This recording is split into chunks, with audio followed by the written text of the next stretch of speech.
ये जो अनेक कारणों में से जो एक कारण हरियाणा की राजनीति से सीधा सीधा संबंधित था, वो भाजपा और जजपा का अलायंस था।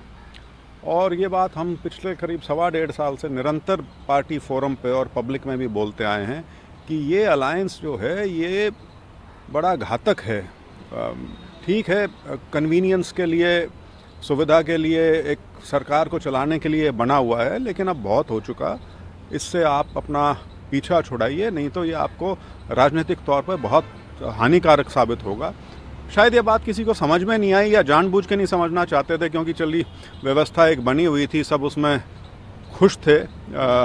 लेकिन उसका मेरे ख्याल से जब मैंने परसों इस्तीफ़ा दिया, उसके बाद से शायद आभास होना शुरू हुआ कि बात तो काबू से निकल चुकी है।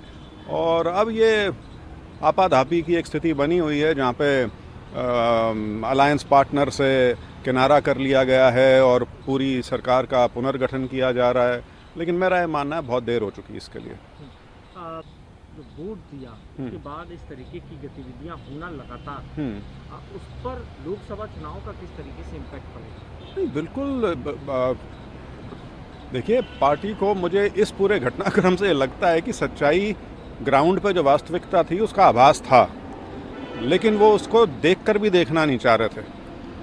और ये परसों जो मेरा इस्तीफ़ा हुआ है, उसके बाद से मेरे ख्याल से एक क्या बोलूं, उनको शायद कुछ झटका लगा हो, और जो तथ्य उनके पास रहे होंगे, जो सूचना उनके पास रही होगी, उस पे वो विवश हो गए कि अब उनको कोई उसके ऊपर कुछ एक्शन लें, ताकि जो स्थिति जो बेकाबू हो चुकी है उस पर किसी प्रकार का नियंत्रण किया जा सके और उस स्थिति से उभरा जा सके, उसका ये प्रयास है। लेकिन जैसे मैंने कहा, ये बहुत देर से किया गया है। अब इसका कोई ये जो भूल है, इसका सुधार इस स्टेज पे अब नहीं हो सकता। क्योंकि अब आप कुछ कदम आप लोग आगे बढ़ाएं और कोशिश नहीं, पार्टी विपक्ष के नाते तो लगातार कांग्रेस पार्टी 4.5 साल से अपना काम कर ही रही है, 4.5-5 साल से।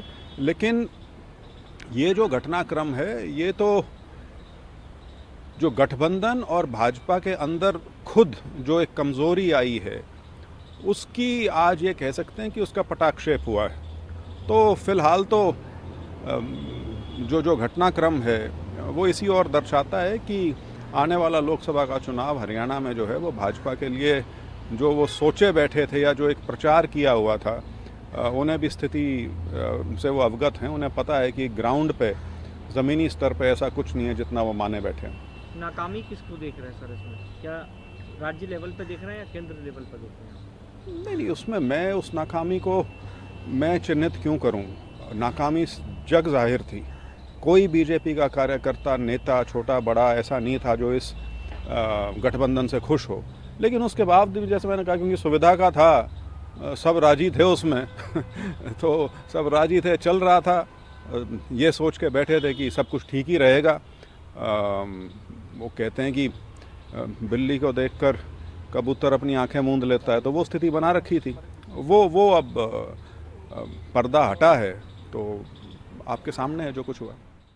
हमसे जुड़े रहने के लिए हमारे YouTube चैनल को सब्सक्राइब करें और नई वीडियो की नोटिफिकेशन के लिए बेल आइकॉन को दबाएं।